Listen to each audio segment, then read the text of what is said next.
Esprit public. Ce 30 juin 2020, souvenir d'indépendance, 60 bougies depuis 1960. Cet anniversaire coincé sous l'ère de Covid-19 interpelle chaque citoyen sur le sort collectif de l'État en 60 ans.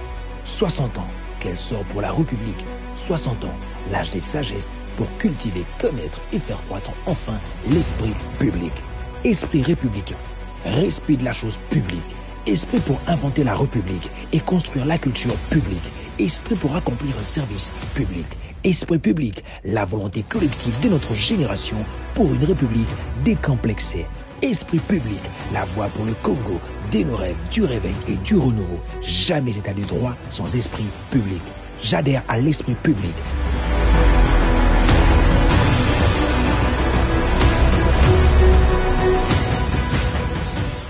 Mesdames et messieurs, bonsoir. Bienvenue à ce nouveau magazine Dossier Études. Nous sommes ici devant le Palais du Peuple parce que la plupart des études que nous exploitons ce soir proviennent d'ici. Parce qu'il y a eu beaucoup de choses qui se sont passées dans ce palais.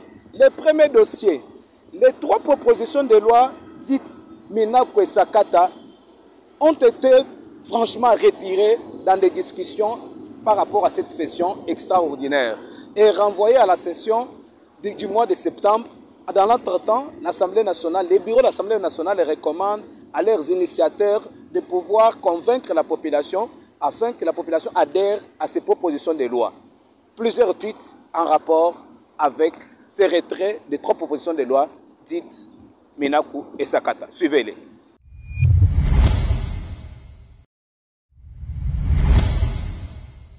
Jean-Claude Katende, RDC. Ceux qui ont renvoyé les propositions Minaku et Sakata à la session de septembre doivent savoir que nous restons mobilisés.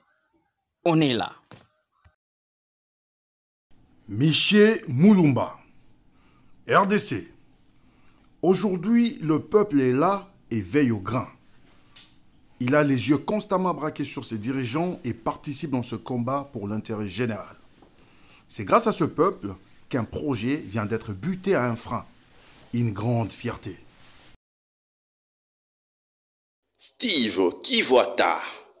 J'ai comme l'impression que le FCC a plus peur de manifestations où l'on casse et l'on pille que celles où les Congolais marchent pacifiquement.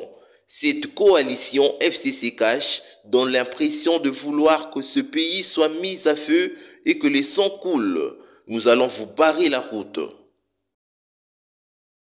Lisette Mongendou. Trop parlé peut tuer. Rossi est abattu au sein de l'église catholique. La sœur Kapangala aussi lors des manifs appelés par le CLC. Que fait l'église catholique pour soulager les familles de ces martyrs? Juste un rappel au cardinal Ambongo.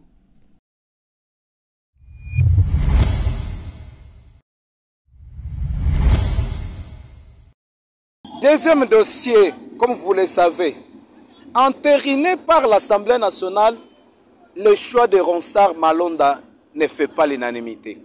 Les partis politiques, les regroupements politiques, l'Église, les associations se sont prononcés en rapport avec ce choix de celui qui doit remplacer Corneille Nangaa à la tête de la CENI. Suivez.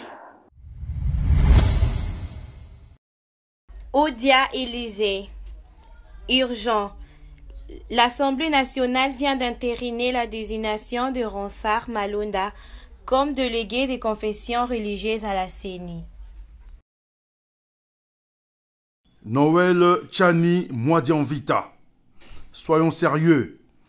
Ronsard Malonda ne peut pas être entériné comme délégué de confession religieuse à la CENI alors qu'il est contesté par les églises catholiques et protestantes qui comptent pour plus de 80% des fidèles en RDC.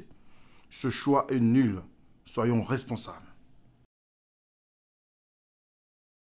Barout Papi Pléo. Jamais Ronsard Malonda dirigera la CENI. Peuple congolais, toutes tendances et couleurs politiques confondues, lèvons-nous pour mettre hors état de nuire la machine satanique FCC qui veut mordicus moudre le Congo. Litiani, Choukran, RDC, Ronsard Malonda. À ceux qui ont eu des doutes, Je rassure que je répondrai à leurs attentes pour ne pas donner raison à leurs doutes.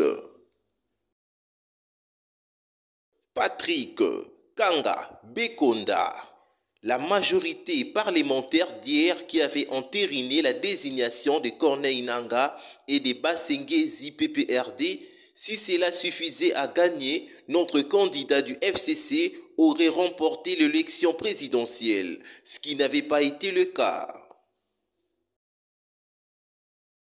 Steve Mbikai, nous saluons l'entérinement de la désignation de Ronsard Malonda en qualité de président de la CENI par l'Assemblée nationale. La société civile qui l'a présenté a fait le choix de la jeunesse et de l'expérience en matière électorale. Félicitations au nouveau président. Honorable Tony Mwaba, Assemblée nationale, alerte. Par une procédure cachotière, la plénière de ce jeudi 2 juillet vient d'adopter ce soir les rapports Soni Kafuta en entérinant M. Roland Malonda comme président de la CENI. Pourquoi cet empoincement avant l'examen du rapport de la CENI et les réformes idoines? Le parrain. On ne déteste pas le joueur, plutôt le jeu. Félicitations au jeune patron de la CENI, Ronsard Malonda.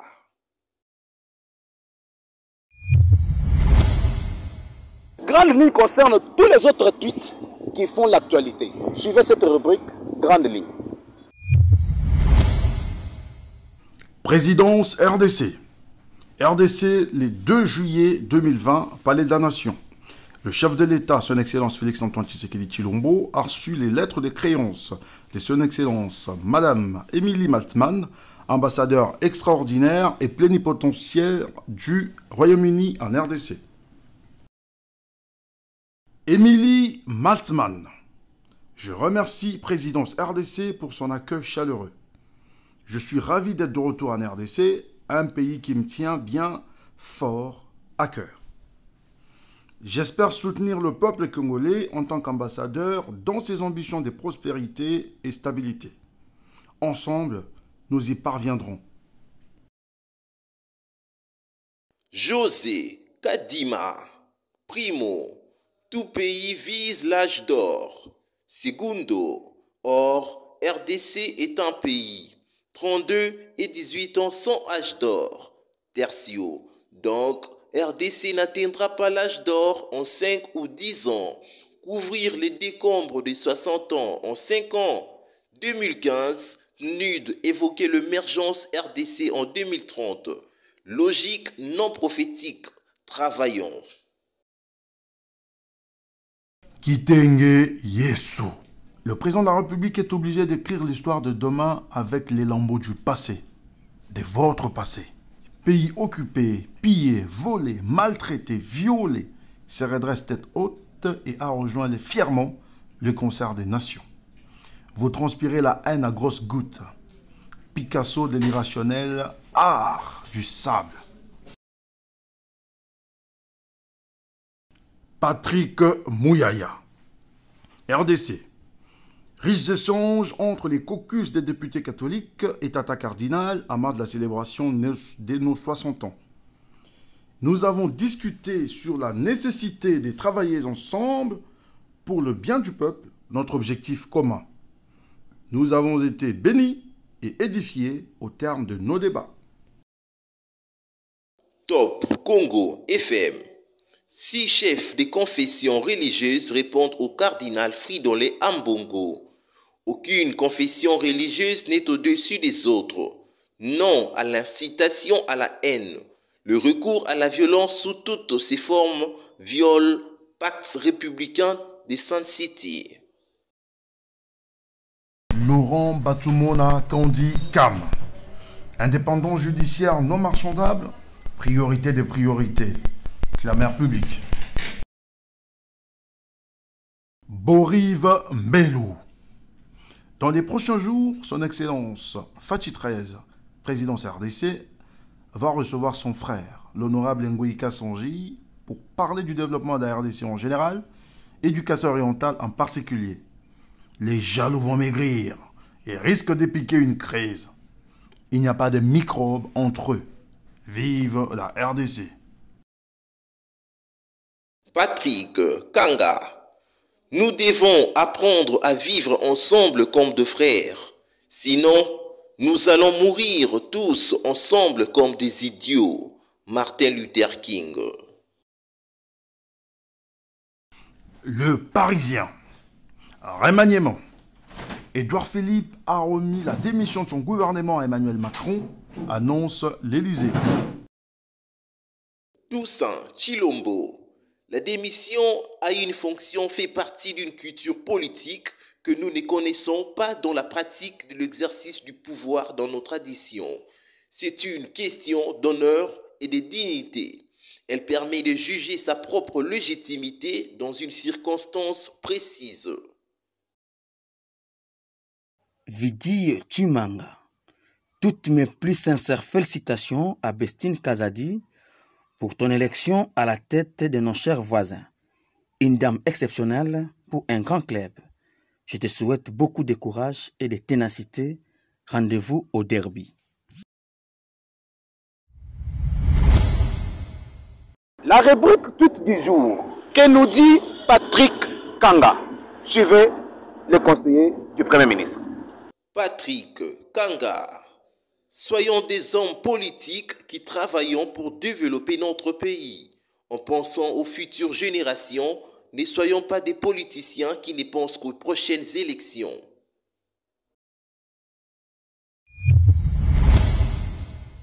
Dans la rubrique Pensée d'un grand esprit, suivez une fois de plus l'analyse du docteur Bobo Kabungu.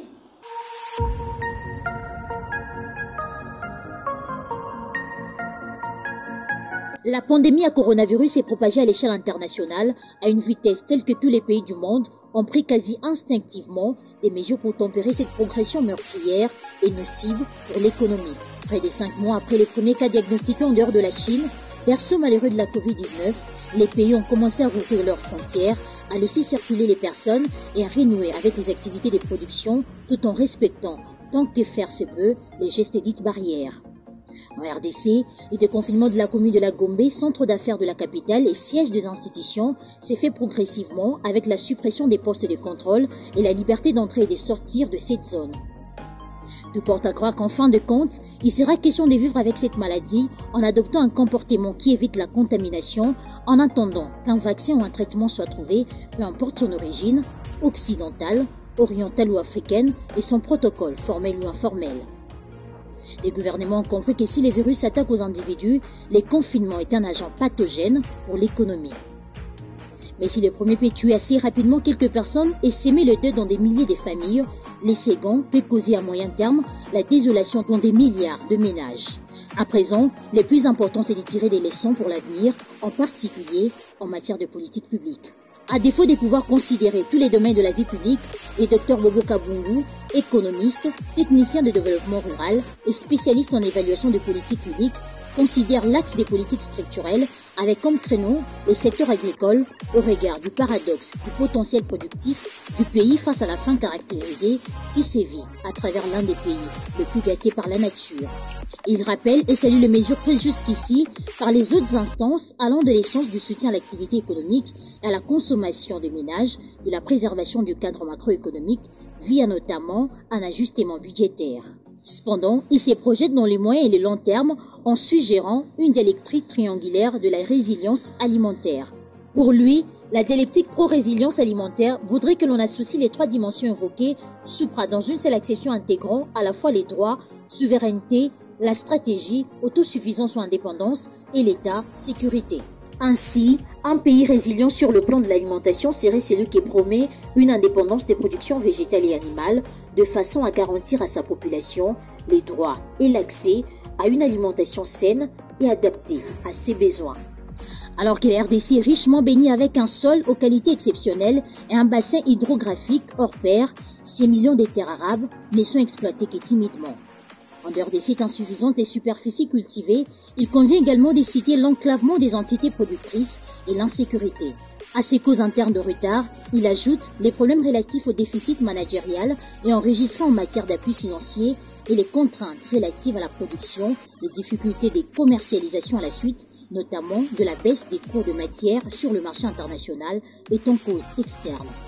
D'où la nécessité, entre autres actions, de procéder à l'évaluation des mesures prises récemment par les gouvernements pour soutenir la production agricole interne, accorder un financement aux projets agricoles rentables et inclusifs susceptibles d'avoir un effet en tache d'huile sur les secteurs, retenir les routes des dessertes agricoles parmi les priorités des voies de transport à réhabiliter, promouvoir le partenariat producteur-distributeur qui a l'avantage d'huiler les mécanismes du marché et de favoriser la transparence dans la chaîne, renforcer les capacités des différents acteurs de la chaîne agricole à l'effet de favoriser l'augmentation de la production au niveau local, mieux coordonner la gestion des ressources naturelles et la lutte contre la dégradation de l'environnement, doter les pays d'une politique de promotion et de financement des PMI, PME.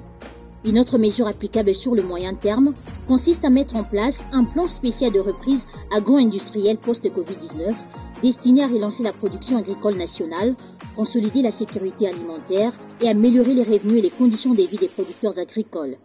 Le mécanisme ad hoc devrait reposer sur une intervention en 3 axes, appui en matériel et en semences améliorées pour accroître le rendement, encadrement des agripreneurs dans les montages de projets bancables et leur orientation vers des guichets spéciaux différents de ceux de la finance traditionnelle, octroi des crédits d'intrants à taux bonifiés par exemple, imposition d'une taxe aux propriétaires des terres inexploitées, sauf pour raisons exceptionnelles d'insécurité ou d'impraticabilité des voies des dessertes agricoles.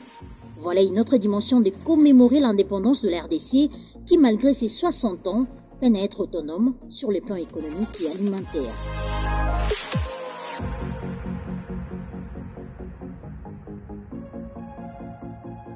Merci d'avoir suivi ce magazine.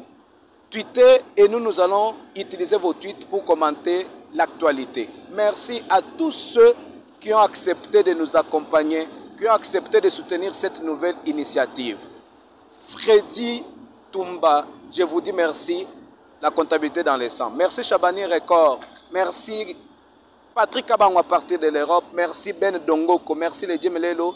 Merci Mike Munkuntu. Merci Charlie Mankassia. Merci à tous ceux qui nous suivent. Merci Gilbert Biladi. Merci Lady Pro Maurice Gigandou. Suivez le dossier études. Écrivez-nous. Contactez-nous au 09 7000 1800. À demain pour le nouveau numéro. Esprit public. Ce 30 juin 2020, souvenir d'indépendance, 60 bougies depuis 1960. Cet anniversaire coincé sous l'air de Covid-19 interpelle chaque citoyen sur le sort collectif de l'État en 60 ans. 60 ans, quel sort pour la République. 60 ans, l'âge des sagesses pour cultiver, connaître et faire croître enfin l'esprit public. Esprit républicain, respect de la chose publique. Esprit pour inventer la République et construire la culture publique. Esprit pour accomplir un service public. Esprit public, la volonté collective de notre génération pour une République décomplexée. Esprit public, la voie pour le Congo, de nos rêves, du réveil et du renouveau. Jamais état de droit sans esprit public. J'adhère à l'esprit public,